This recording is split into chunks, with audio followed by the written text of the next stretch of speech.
Coco the bird too.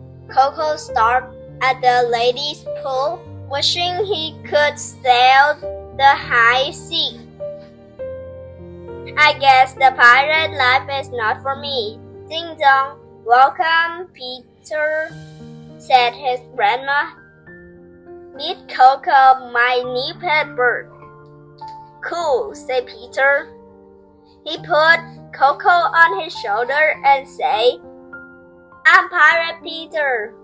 All day they swam in the pool, pretending to sail the seas and fly the pirate flag.